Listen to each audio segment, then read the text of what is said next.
कहते हैं कि दुनिया में मन सबसे ज्यादा शक्तिशाली चीज होता है।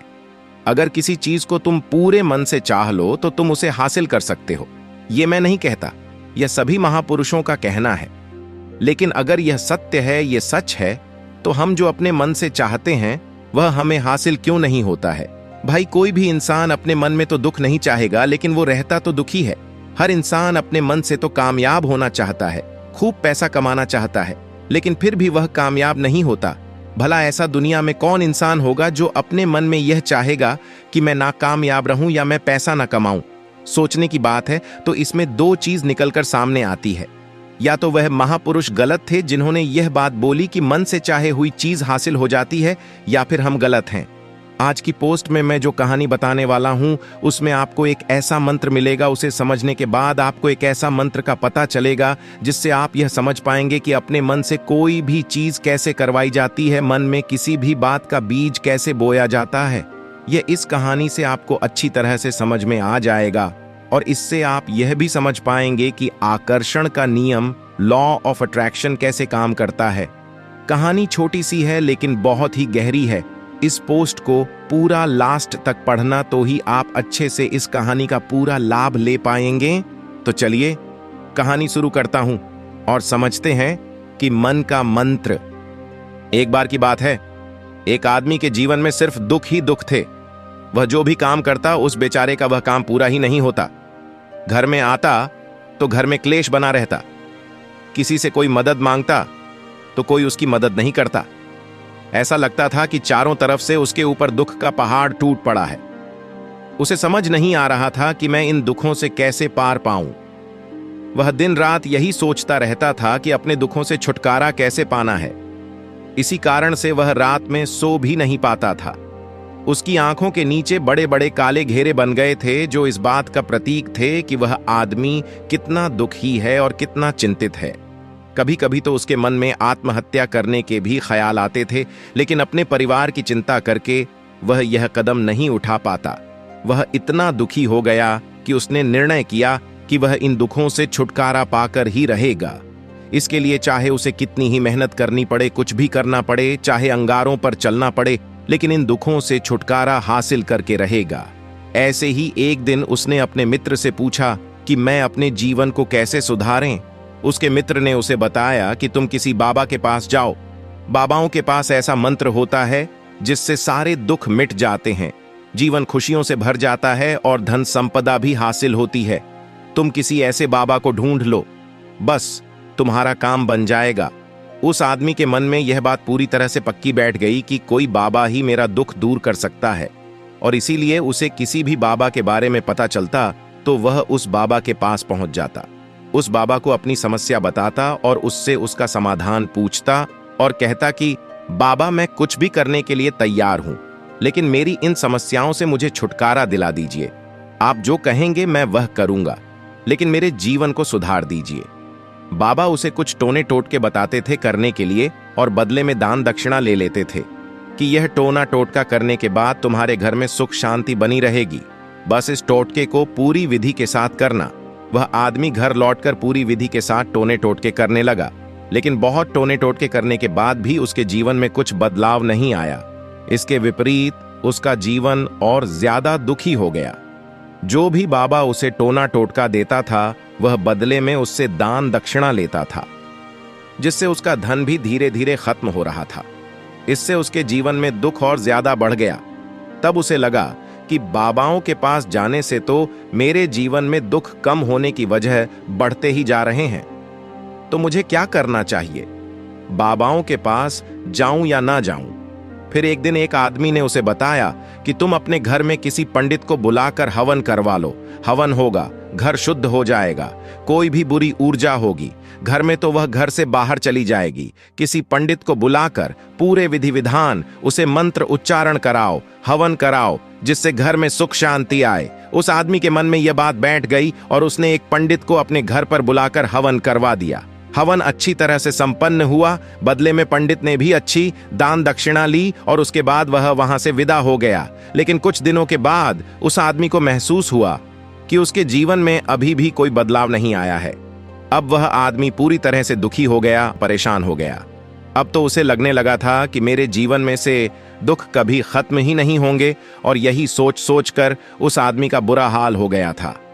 फिर एक दिन उसे अपने मित्र से एक ऐसे बाबा के बारे में पता चला जो समाधान बताने के लिए कोई दान दक्षिणा नहीं लेता था। उस आदमी को लगा कि यह बाबा दूसरे बाबाओं की तरह नहीं हो सकता, क्योंकि यह तो दान दक्षिणा लेता ही नहीं, और अगर दान दक्षिणा नहीं लेता तो यह सच में कोई सिद्ध बाबा होगा। और यही सोचकर वह उस बाबा के पास पहुंच जाता है। जब वह आदमी वहां पर पहुंचता है तो वह बाबा ध्यान में बैठे हुए थे। यह देखकर वह आदमी वहीं पर चुपचाप बैठकर ध्यान से बाहर आने का उनका इंतजार करने लगा। थोड़ी देर बाद बाबा ने आंखें खोलीं तो सामने एक दुखी और परेशान युवक को बैठे देखा। उसकी आंखों के नीचे काले घेरे देखकर ही समझ गया कि यह आदमी अपने जीवन से कितना परेशान है। उसे संबोधित करते हुए बाबा ने पूछा कि बच्चा, क्या चाहते हो? बाबा के पास क्या लेने आए हो? उस आदमी ने कहा कि बाबा, मैं अपने जीवन से बहुत परेशान हूं। मैंने इन दुखों को दूर करने के लिए बहुत सारे रास्ते अपनाए, हर वो तरकीब करके देखें जो किसी बाबा ने मुझे बताई, हर वो काम किया जो कोई भी इंसान ने मुझसे करने को कहा, लेकिन मेरे जीवन में दुखों में कोई कमी नहीं आई बाबा। इसके विपरीत मेरे जीवन में दुखों में बढ़ोतरी हो गई है। मुझे समझ में नहीं आ रहा है कि मैं क्या करूं। कभी कभी तो मैं आत्महत्या करने की सोचता हूं, लेकिन मैं अपने परिवार की सोचकर मैं यह कदम नहीं उठाता हूं। मैंने आपके बारे में बहुत सुना है बाबा, और मैं बहुत उम्मीद के साथ आपके पास आया हूं। कृपया करके मुझे कोई ऐसा मार्ग बताएं जिससे मुझे अपने दुखों से छुटकारा मिल जाए। मैं अपने दुखों से छुटकारा पाने के लिए कुछ भी करने को तैयार हूं। आप मुझे कोई भी रास्ता बताएं, चाहे वह रास्ता कितना ही कठिन क्यों ना हो, मैं उसको पार करके रहूंगा। बाबा ने महसूस किया कि आदमी तो सच में बहुत परेशान है। बाबा ने उसकी बात सुनकर कहा कि बच्चा, दुखों को दूर करने के लिए मंत्र ऐसे ही नहीं मिलते हैं। मंत्र पाने के लिए कुछ करना पड़ता है। तुम कुछ कर सकते हो। यह सुनकर पहले तो उस आदमी ने सोचा कि यह बाबा भी मुझसे दान दक्षिणा मांगेंगे, लेकिन और कोई रास्ता ना पाकर उस आदमी ने कहा, बाबा, आपको जितना भी दान दक्षिणा चाहिए मैं देने के लिए तैयार हूं, लेकिन आपका मंत्र सच्चा होना चाहिए, वह पूरा होना चाहिए, उसका फल मुझे मिलना चाहिए। उसके बाद मैं आपको जो भी दान दक्षिणा लेना चाहते हो मैं आपको दे दूंगा। बाबा ने कहा, दान दक्षिणा तो बहुत छोटी चीज है, मुझे वह नहीं चाहिए। इस पर वो आदमी सोच विचार करके बोला, तो बाबा, मैं अंगारों पर भी चलने के लिए तैयार हूं, आप मुझे बस आज्ञा दीजिए। बाबा ने कहा कि अंगारों पर चलने वाली छोटी चीज में तुमसे नहीं कराने वाला हूं। मैं जो तुमसे कराने वाला हूं वह बहुत कठिन मंत्र है, उसे पूरा कर पाओगे? उसने कहा, बाबा, आप मुझे बताइए तो सही, मुझे करना क्या होगा? मैं कुछ भी करने के लिए तैयार हूं। इस पर बाबा ने उसे कहा कि यहां से जब तुम अपने घर जाओ तो रास्ते में अपने मन में यह दोहराते जाना कि मैं सुखी हूं, मैं सुखी हूं। बार बार अपने मन में यही दोहराना, और याद रहे जुबान पर यह नहीं आना चाहिए, यह सिर्फ मन में दोहराना है। यह सुनकर वो आदमी बोला, बाबा, बस इतनी सी बात, यह तो मैं चुटकी बजाते कर लूंगा, लेकिन इससे होगा क्या? बाबा बोले कि इस मंत्र को करके तो देखो, वैसे भी तुमने इतने बाबाओं के मंत्र किए हैं, तो इस मंत्र को भी करके देख लो। उस आदमी ने सोचा कि बाबा कुछ दान दक्षिणा तो ले नहीं रहे हैं, और छोटा सा मंत्र है, इसे तो मैं कर ही लूंगा। वो बोला, ठीक है बाबा, मैं यह मंत्र जरूर करूंगा। और वो आदमी यह कहकर वहां से चलने लगा।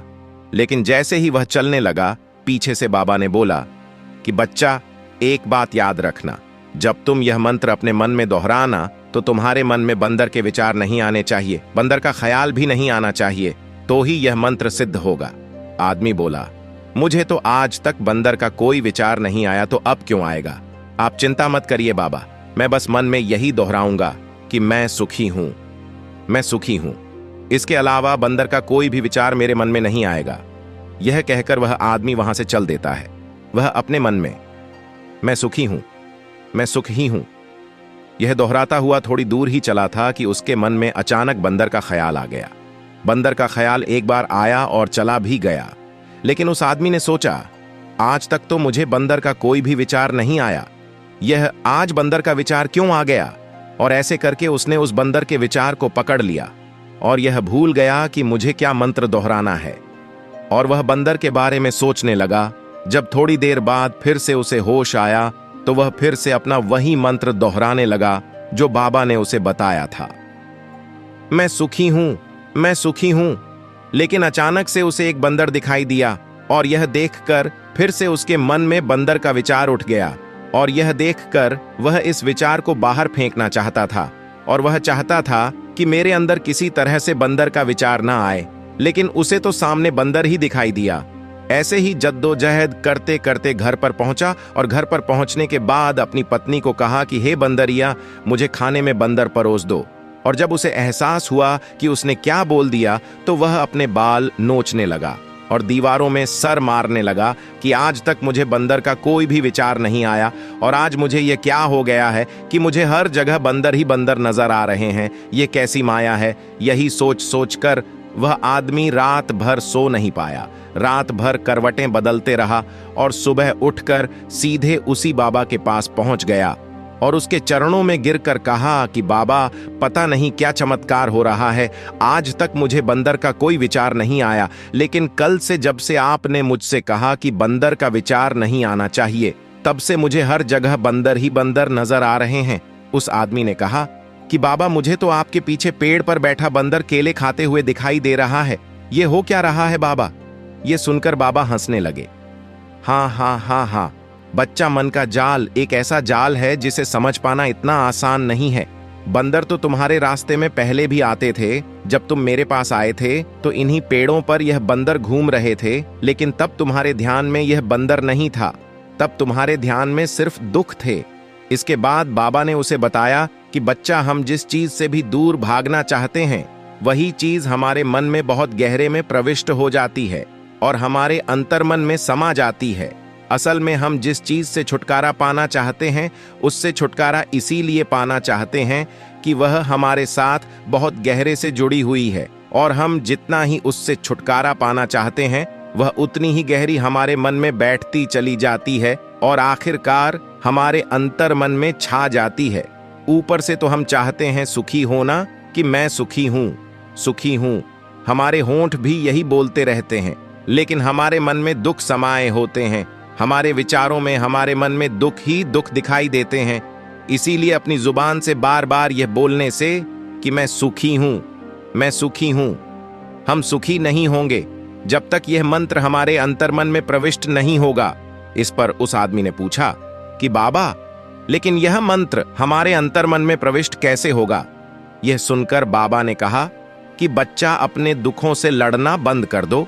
जब तक तुम अपने दुखों को दूर करने की सोचते रहोगे तब तक वो दुख तुमसे चिपके रहेंगे, तब तक वो दुख तुम्हारे अंतर्मन पर अपना राज बनाए बैठे रहेंगे।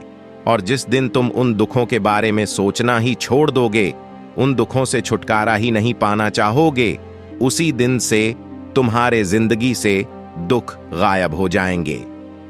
क्योंकि किसी भी चीज से छुटकारा पाने के लिए हमें उस चीज के बारे में सोचना पड़ता है और हम जितना ही उस चीज के बारे में सोचते हैं वह उतनी ही गहरी हमारे मन में प्रविष्ट होती चली जाती है। हम अधिकतर समय दुखों के बारे में ही सोचते हैं। हम यही सोचते हैं कि हमारे जीवन में दुख है और हमें इससे छुटकारा पाना है। इसी वजह से बार बार सोचने से वो दुख हमारे अंतर्मन में प्रविष्ट हो जाते हैं और हमें एहसास भी नहीं होता। इसीलिए अगर तुम दुखों से छुटकारा पाना चाहते हो तो दुखों से छुटकारा पाने के बारे में सोचना छोड़ दो, तुम्हें दुखों से छुटकारा मिल जाएगा। अक्सर आदमी धूम्रपान छोड़ना चाहता है, शराब छोड़ना चाहता है, सुबह अपने आप से यह वादा करता है कि मैं कोई भी गलत काम नहीं करूंगा, लेकिन शाम को जब लौटता है तो नशे में चूर होकर लौटता है। ऐसा क्यों होता है?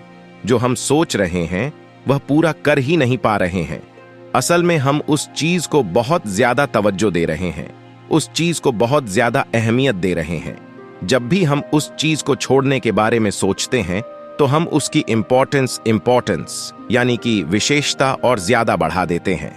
हमारा मन उस चीज के बारे में जितना ज्यादा सोचेगा, शराब या धूम्रपान छोड़ने के बारे में जितना ज्यादा सोचेगा, हमारा मन उतना ही उस चीज के पीछे ज्यादा भागेगा। हमें उस चीज से लड़ना नहीं है, बल्कि बिना सोचे गुजर जाना है।